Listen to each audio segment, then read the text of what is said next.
ರಾಜ್ಯ ರಾಜಕೀಯದ ಪಡಸಾಲೆಯಿಂದ ಈಗ ದೆಹಲಿ ರಾಜಕೀಯದ ಪಡಸಾಲೆಯಲ್ಲಿ ಈಗ ಒಂದೇ ಚರ್ಚೆ ಆಗ್ತಾ ಇದೆ. ಕಾಂಗ್ರೆಸ್ ವಲಯದಲ್ಲಿ ಸಿಎಂ ಕುರ್ಚಿಯ ವಿಚಾರ, ಅದು ಸಿದ್ದರಾಮಯ್ಯನವರ ಕುರ್ಚಿ ಅಲುಗಾಡುತ್ತಾ ಅಥವಾ ನಿಂತ್ಕೊಳ್ಳುತ್ತಾ ಅಂತ.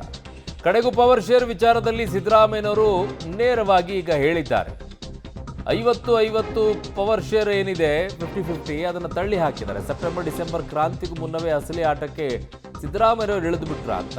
ಪೂರ್ಣಾವಧಿಯ ಸಿಎಂ ನಾನೇ ಅನ್ನುವಂಥ ಅಸ್ತ್ರವನ್ನು ಈಗ ಸಿದ್ದರಾಮಯ್ಯನವರು ಬಿಟ್ಟಿದ್ದಾರೆ. ಇಲ್ಲಿಯವರೆಗೂ ಅವ್ರು ಹೇಳ್ತಾ ಇದ್ದಿದ್ದು ಎಲ್ಲ ಹೈಕಮಾಂಡ್ ನೋಡ್ಕೊಳ್ಳುತ್ತೆ ಅಂತ ಹೇಳಿ. ಸೊ ಜೊತೆಗಿರುವಂಥವರೆಲ್ಲ ಈಗ ಸ್ಪಷ್ಟವಾಗಿ ಒಂದು ಸಂದೇಶವನ್ನು ಕೊಟ್ಟಂಗಿದೆ. ಹಾಗಾಗಿ ಸಿದ್ದರಾಮಯ್ಯನವರು ನೇರವಾಗಿ ಖಡಕ್ಕಾಗಿ ಹೇಳಿದ್ದಾರೆ, ಅದೇನಾಗುತ್ತೆ ನೋಡಬಿಡೋಣ, 5 ವರ್ಷ ನಾನೇ ಇರ್ತೀನಿ ಅನ್ನೋ ರೀತಿಯಲ್ಲಿ. ಸೊ ಅದಕ್ಕೆ ಮಾತನಾಡಿದ್ದಾರೆ. ಸೊ 50-50 ಪವರ್ ಶೇರಿಂಗ್ ಏನಿದೆ ಅಂದರೆ 2.5 ವರ್ಷ 2 ವರ್ಷ 6 ತಿಂಗಳು 2 ವರ್ಷ 6 ತಿಂಗಳು, ಅದು ಈ ನವೆಂಬರಿಗೆ ಮುಕ್ತಾಯ ಆಗಬೇಕಾಗಿತ್ತು. ಸೆಪ್ಟೆಂಬರ್ನಿಂದ ಅಧಿಕಾರಕ್ಕೆ ಡಿ ಕೆ ಶಿವಕುಮಾರ್ ಬರಬೇಕಾಗಿತ್ತು 2.5 ವರ್ಷದ ಲೆಕ್ಕಕ್ಕೆ ಬರೋದಾದರೆ. ಬಟ್ ಡಿ ಕೆ ಶಿವಕುಮಾರ್ ಅವರಿಗೆ ಈಗ ಈ ಮಾತುಗಳು ಹೇಗೆ ಚುಚ್ಚುತ್ತೆ, ಯಾವ ರೀತಿ ರಿಯಾಕ್ಟ್ ಮಾಡ್ತಾರೆ ನೋಡಬೇಕು.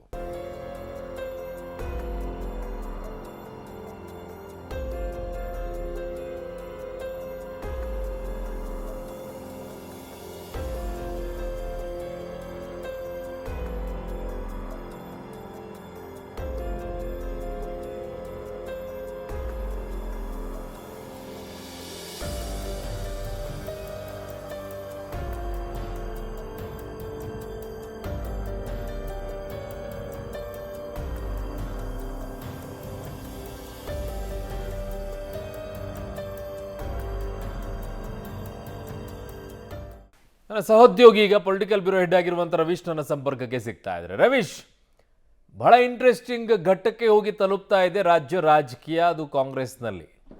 ಬಿಜೆಪಿಯಲ್ಲೂ ಇದೆ ಬಿಡಿ, ಅದು ಬರೋಣ ಆಮೇಲೆ. ಕಾಂಗ್ರೆಸ್ನಲ್ಲಿ ಆಗ್ತಾ ಇರುವಂಥದ್ದು, ಸಿದ್ದರಾಮಯ್ಯನವರು ನಿಜವಾಗಿಯೂ ಕೂಡ ಈಗ ಅಖಾಡಕ್ಕೆ ಇಳಿದ್ರ ಅಂತ ಹೇಳಿ, ಈಗ ನಿಜವಾಗಿಯೂ ಕೂಡ ಆಟವನ್ನು ಶುರು ಮಾಡಿದಾರ ಅಂತ. ಆಟವನ್ನು ಆಡು ಅನ್ನೋ ರೀತಿಯಲ್ಲಿ, ನೀನು ಆಟ ಆಡು ನಾನು ಆಟ ಆಡ್ತೀನಿ ಅನ್ನೋ ರೀತಿಯಲ್ಲಿ ಡಿ ಕೆ ಶಿವಕುಮಾರ್ ಅವ್ರಿಗೆ ಸವಾಲನ್ನು ಎಸಿತಾ ಇದ್ದಾರೆ ಈ ಮೂಲಕವಾಗಿ ಅಂತ. ಅರುಣ್, ಖಂಡಿತವಾಗಿ ಕೂಡ ಸಿಎಂ ಸಿದ್ದರಾಮಯ್ಯರು ಒಂದು ರೀತಿಯಲ್ಲಿ ಆಲ್ರೌಂಡರ್ ಆಟಕ್ಕೆ ಇಳಿದಿದ್ದಾರೆ ಅನ್ನೋದು ಸ್ಪಷ್ಟವಾಗುತ್ತೆ. ಬೌಲಿಂಗ್ ಮಾಡಿದಾಗ ಯಾವ ರೀತಿ ಗೂಗ್ಲಿ ಹಾಕಬೇಕು, ಸ್ಪಿನ್ ಮಾಡಬೇಕು ಅನ್ನೋದು ಕೂಡ ಸಿದ್ದರಾಮಯ್ಯವ್ರಿಗೆ ಗೊತ್ತಿದೆ. ಜೊತೆಗೆ ಬ್ಯಾಟಿಂಗ್ ಮಾಡಬೇಕಾದ್ರೆ ಯಾವ ರೀತಿ ರಿವರ್ಸ್ ಸ್ವೀಪ್ ಮಾಡಬೇಕು, ಜೊತೆಗೆ ಸಿಕ್ಸರ್ ಯಾವಾಗ ಹೊಡಿಬೇಕು ಏನು ಅನ್ನೋದು ಕೂಡ, ಡಿಫೆಂಡ್ ಯಾವಾಗ ಮಾಡ್ಕೋಬೇಕು ಅನ್ನೋದು ಕೂಡ ಸಿದ್ದರಾಮಯ್ಯವ್ರಿಗೆ ಗೊತ್ತಿದೆ.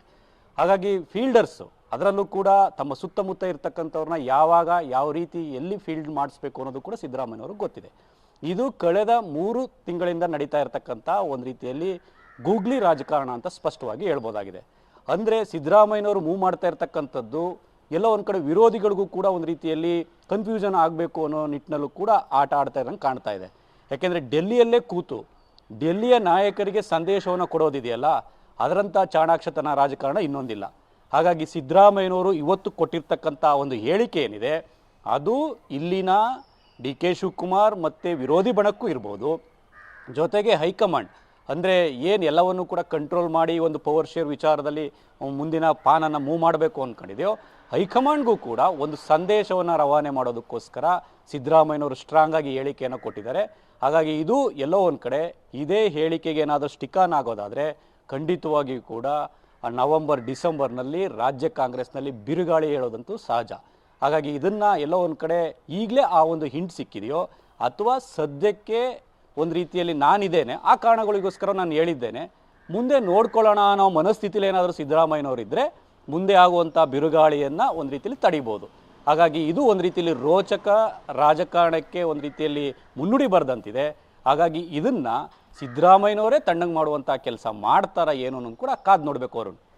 ಓಕೆ ರವೀಶ್, ನಿಮ್ಮೆಲ್ಲ ಮಾಹಿತಿಗೆ ಧನ್ಯವಾದಗಳು.